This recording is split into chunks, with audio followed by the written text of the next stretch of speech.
Hello everyone, Burb here. Today I'd like to go over the things that I've learned throughout my first few days with running Trackblazer. This is not the full Trackblazer guide. There's also no math in this video. These are my initial thoughts and things that brought me off the ground because I had a lot of difficulty with this scenario because I decided to go into this blind. I still haven't looked at a full guide. I've seen bits and pieces, but I'm going to question a few things that seem to have been stated as fact. This is just my opinion, and I don't really do appeals to authority here. I don't like them. I am one person. These are my experiences, and this is how I have gone from having non-starter runs to having decent runs. The first thing that I tried immediately, because I thought this was fact, was basically I tried to race too much. And I think that we are all trying to race too much. This is the racing scenario, but especially in this early part, we don't need to race every single possible chance we get, especially if we are chaining races into 3s and 4s and 5s and so on. I think that people have been brought back a bit, but by racing more, we are exposing ourselves more to the RNG engine of this scenario, because the reason why we race is because we want stuff from the shop, we want new items in the shop, and sometimes it just doesn't give us the good items. So by racing, we are basically increasing our chance of failure, but also increasing our chance of high rolling. And we really don't need to be min-maxing right out of the gate. And the only reason that I really have behind it is that, hey, right now, we don't have all the information that we need to make sure that when a min-max run and when a high roll happens, that we are able to make it all the way to the end without screwing it up. I've had 2 fast learner long S runs that I've already screwed up because I didn't know exactly what I'm doing. So by min-maxing on top of that, I'm lowering the chances of getting those very, very high roll runs, or very high roll runs, or passable runs, in exchange for trying to get that number 1 out of 100. We're just not there yet. Right now, we are just simply babies trying to learn this scenario. The other big reason is that we're not at full strength right now. At the very least, if you are like me and haven't spent an incredible amount of money on this game, we're at least missing a singular selector. We have the paid one, and I've used the paid one, but we haven't used, so a lot of people haven't used the paid one to MileB a card because we have free pulls coming. We have free pulls coming. We could pull an SSR there. And also, we haven't made any parents yet. We're still running our Unity parents, and we're just now seeing how powerful these Trackblazer parents actually are. So it's going to get easier as time goes on. So right now, it's like we just need passable runs to get us to the finish line. So here's some things to consider to get off the ground that I thought about when I was failing my first 5 to 10 runs. Okay, so this is what transferred me from that to being able to actually get some decent stats on people. The fundamentals of this game still apply. You want to hit your good training taps, and you want to race when the training is bad.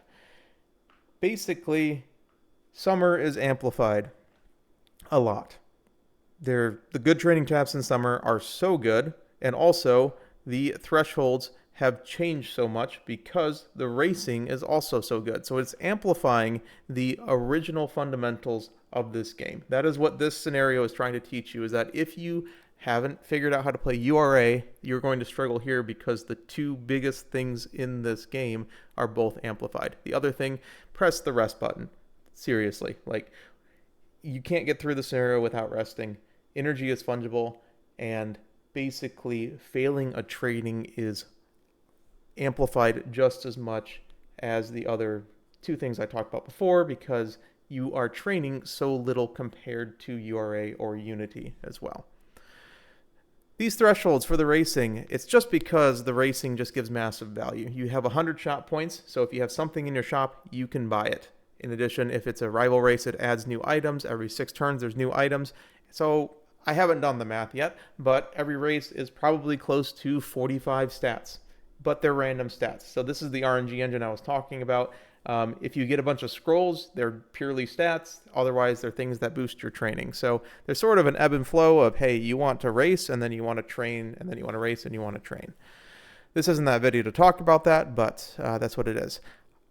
The biggest problem that I had was I was starting to race too early, and this seemed to be because like, oh, it's the racing scenario, so when I can race, let's start going in sets of 2s and 3s and just go out right out the gate.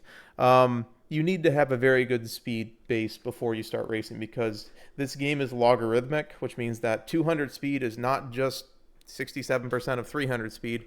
It's a little bit more than that, but the difference between 100 and 200 speed is more than the distance between 200 and 300, 300 to 400. So if you don't have around 300 speed, 200 for the early races, 250, you're losing a lot when you're going down. So if you have like 150 speed and you start trying to race, you're going to have problems. And especially if you're doing MileB or MileC, that is a 30% speed debuff. Because so basically, instead of 200 speed, you need like 300 speed to get right off the gate with MileB and C. And MileC, I don't even think it's worth it at this point. I think a lot of people have come to this conclusion. I originally thought that Super Creek was going to be the most easy character to build because she comes with like every recovery in the game for this long CM. So all you need is to get her mile aptitude to C using Sparks. MileC just is hard to get off the ground, which means I think that Mambo stocks have increased a lot because she's basically Super Creek, but without the second recovery, and she has one built in too. So if you're looking for a really easy character to play, we'll go over those characters later. Mambo's pretty much the new Super Creek in that sense. All right, and in addition, hey, if you're running MileB, MileC, buying skills early isn't even bad. Like, you get your straightaway spurt or your head-on or your slick surge white, that'll help you in a lot of races, especially straightaway spurt. Straightaway spurt on unclosers, mile races, almost every mile track has straightaway spurt on it, and it's like a straight one. So those are the ones that you're getting your MileC on for a lot of enclosers. That pretty much solves your problem. Right-handed, lone wolf, those early greens that have a lot of usage, obviously only on right-handed tracks, some late race speed skills. This is how you compensate it. And you can buy the skills of your role to prune them because you have rival races later that will eventually give you the other skills for your role. So buying, like, I'm just thinking, what's a good end closer skill? I don't know, Daring Strike white early, even though like it's not the greatest thing in the world. It takes it out of the pool, so eventually you have a higher chance of getting straightaway spurt. So it'll work as a mid-race speed skill for you on the early time because all these early Umos don't have anything, and it gives you a higher chance of straightaway spurt later. So it's not even the worst thing in the world, and because we're getting so many skill points, we're not trying to min-max and try to buy everything at the end. Yeah, we may lose 15 skill points, right, from buying it early if we get a hint roll later. Yeah, I think it just helps you a lot in the early game to buy a couple of skills to get you off of the ground. Next thing is chaining races is completely optional. This is the Japan guide, but this is every single possible G1 race and some suggested G2s to hit every single epithet, to get every single addition of stats. You don't have to do every single one of these, and by chaining especially these sets of 4 in the middle and these sets of 4 here, you're basically opening yourself up to the 60% RNG that you get mood downs, and then the 60% RNG on the 4th race plus to get the stat downs. And so if you're just starting out, doing it in sets of 2 is perfectly just fine. And we can see that because one of the newer guides that was posted for Japan was, first of all, it doesn't have any early races at all, because this is, I believe, a mile and medium and long one. No, it's a mile medium because there's, nope, it's medium long. Anyways, you can run this without any mile races. You can run it without any early game and get your stats up, and then just run races that you have available to you when they get. I will say, skipping a bunch of G1s is not a great thing to do. So try to at least run the G1s, put the G1 schedule in. You don't have to do the Yasuda Keenan, you can skip that. But that's what I found is that, hey, if I try to race every single race possible, it's just not going to work. Next thing, Super Creek is ridiculous. If you're in long CM, this pretty much kind of has to be your borrow. There may be another card that works as well, but this just lets you solo stamina, and then you can just run Speed Wit or Speed Wit with a 15% race bonus power card. It's, I think, one of the easier free-to-play cards, and then also when you're min-maxing later on, you can run solo stamina with the speed and the wit and possibly some power cards. So Super Creek 3LB Plus or your borrow slot helps a lot. If you're unable to get 50% right now, even running, like I said, 15% race bonus power card plus Super Creek as your two optionals between the speed wit is very, very, very good. So take this into consideration. Try a run or two with this. You need 50% race bonus, but it's very good. Not every item is a must pull. I over prioritized a bunch of items in the early race. Obviously, you should know the combos. Speed ankle weight plus megaphone plus good luck charm basically means you have a free training with like 110%. And of course, the kale juice plus plain cupcake is really good. But like, you don't need every single guts manual personally in this early time. Eventually, when we get the hang of it and we start racing more, we can take these items that aren't as great. But for now, I think just pick the major items. Race when you see good items in your shop. Try to get more good items in the shop. Sometimes it'll hit, sometimes it won't. And because of this, we can essentially move our points to later shops when they're not the greatest items in the world. I think a lot of people, including myself, we over prioritize early items a lot of times. In the early game, it's really important, but in the mid game, having 150 to 200 points going into summer in particular isn't even that bad because we are doing training after training after training after training, and we're basically going to lose part of the summer shop in the summer because we don't actually have, we don't have the races to do in the summer. In summer, this game is all about preparation. You usually want some sort of energy, a weight for whatever stats you're trying to really get, as well as a a megaphone. This is ideal. You're not always going to get this, but you really need, like I said, another fundamental of the game is try to have high energy in summer. Whether it's through items, whether it's through pressing the rest button on the Yasuda Keenan, whether it's skipping the Taza Keenan, which I think is bad because you lose an epitaph, but do what you need to do to have high energy in summer because losing 2 summer turns is pretty bad right now. It's all amplified. One more note, I'm seriously asking this question. What am I missing on these hammers? Because I see them at the top as a must pull in every single thing. And I know you want 3 on the finale for sure. But isn't it just 5 stats plus 20 SP? And I understand that's pretty efficient, but I must be missing something because outside of the finale, it just seems like it's basically a scroll. Like it's about the same effectiveness as like a plus 15 stats, 20 skill points. So seriously asking the question, please enlighten me in the comments because I don't understand how these are being put on as like one of the best items in the game. All right. The thing that gave me the true success is don't be afraid to overload. So if you don't have very good cards, what you can do is try to overload 1 stat because it essentially makes it summer training. So 3 wit cards. If you don't have good wit cards, run 3 wit cards, borrow your Super Creek, put a bunch of stamina and power sparks to compensate, and whatever thing you can do to get to the 50% race bonus threshold while having 2 good trainings that you can possibly do is very, very good. The same thing here. If you have a lot of good cards, it may be good, especially if you're using Fuku, because this is sort of my power trio that I like to run because Shinka Wendy has a little bit lower special proc, and obviously Fuku doesn't have any specialty priority, so they kind of compensate each other with a really high specialty priority card in Kidison Black. So my speed training is always incredible because I'm pressing the button a lot, and then my wit training is just there, and I'm going to press wit training because in this game you seem to press wit training a lot because you want to conserve some energy. And then, of course, Super Creek regular. So this is why I think Super Creek is ridiculous, is because it just opens up that 3rd slot to try to overpower or overload one type of training. And this is important because if you fully rely on summer, you're still opening yourself up to summer RNG. And there's whistles that exist. Those are incredible. You don't always get them. They're a rare item, it seems like. If you press your speed button, we're back to URA, your speed training is going to increase. If you press your wit button, your wit training is going to increase. Having those at level 3, so like getting them early to level 2 and then possibly level 3 later, means that essentially you have summer in your back pocket. If you get really lucky and you get a lot of good speed taps and you actually spend time training your UMA, in the early parts of each year. You may have speed training level 4 for the end of summer 2, and then essentially you're extending summer, because a lot of times on these 0% speed characters, you're going to be lacking speed at that point.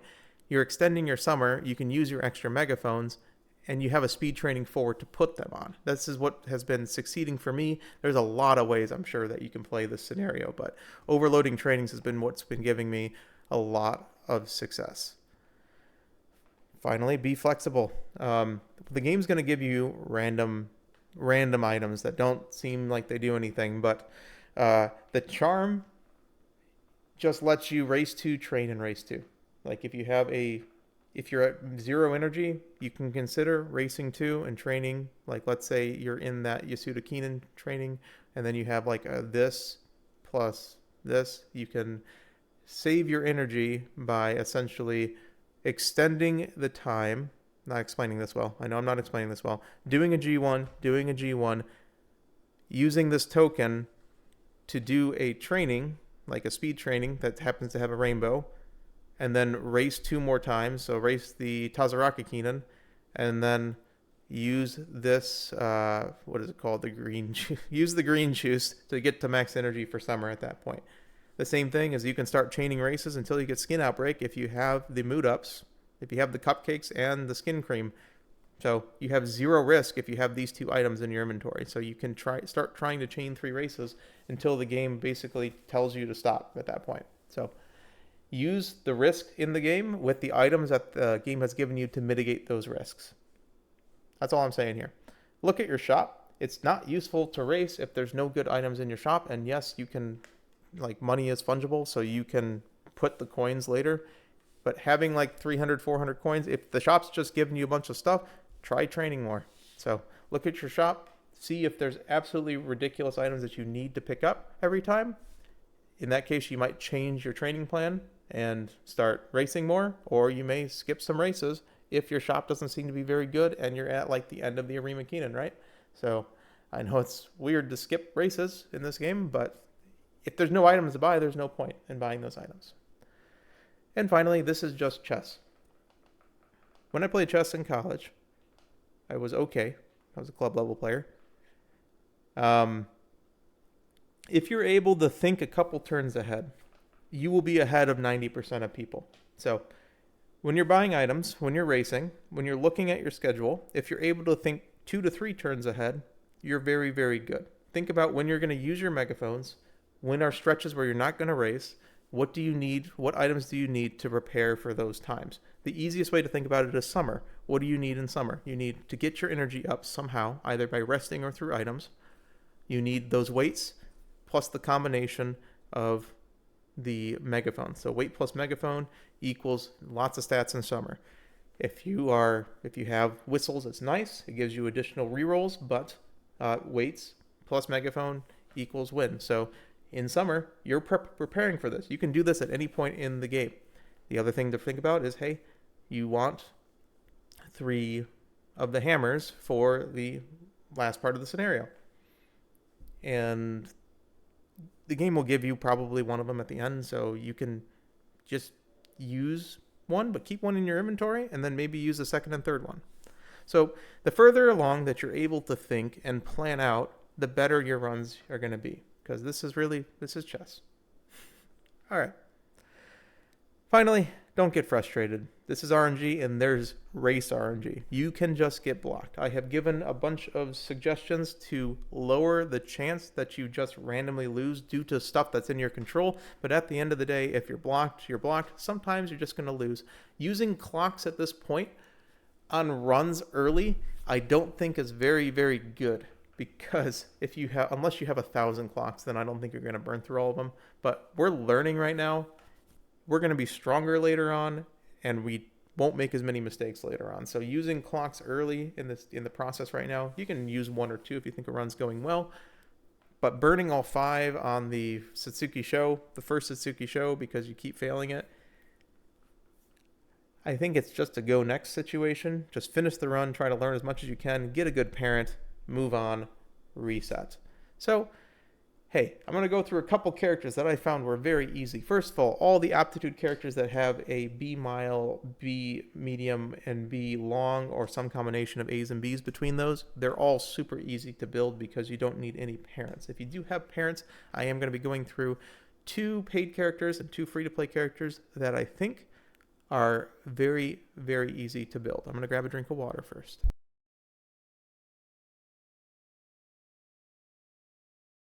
So, the first one, this is going to be pretty quick. Ogiri Cat. Triumph Impulse is a good skill. Next. Alright, Narita Brine. B mile, A medium, A long. And the reason why these characters are above all the other ones, in my opinion, is because one, Shadow Break is also a good skill. But Narita Brine gives you Beeline Burst, IBAM, and Lone Wolf. So that's 3 speed skills.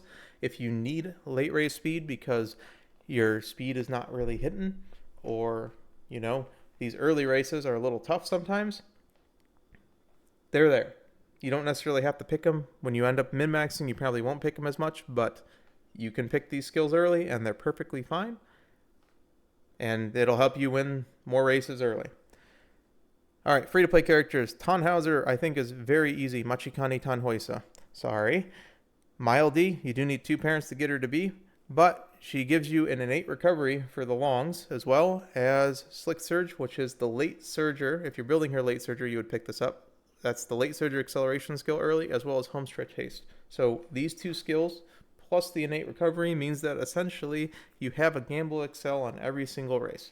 With a late race speed skill, this character starts just winning races early. Okay?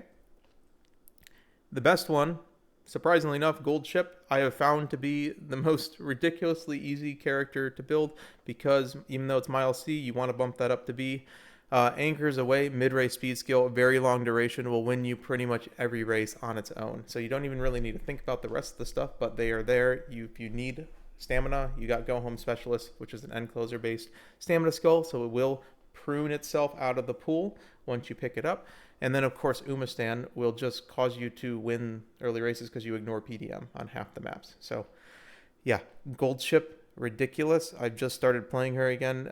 You literally have a singular goal with this character, which is you run as many straightaway spurt sparks as possible, and when you get it, there you go. You have straightaway spurt. So once you get straightaway spurt on the character and you have everything else you need, this is a very good character to build for CM, but also she just gets through this, like Anchors Away just carries her through those early races. It's ridiculous. So my thoughts is, hey, we can stress and high roll this CM early when we're not at 100% power, or we can just play and learn the game. By lowering our failed runs and our frustration, just think, when have you ever done something, failed a bunch of time, gotten frustrated and gotten emotionally angry, and then learned something while you were angry? It's like never. The way you do is you have to recognize that there's frustrations that are going to happen.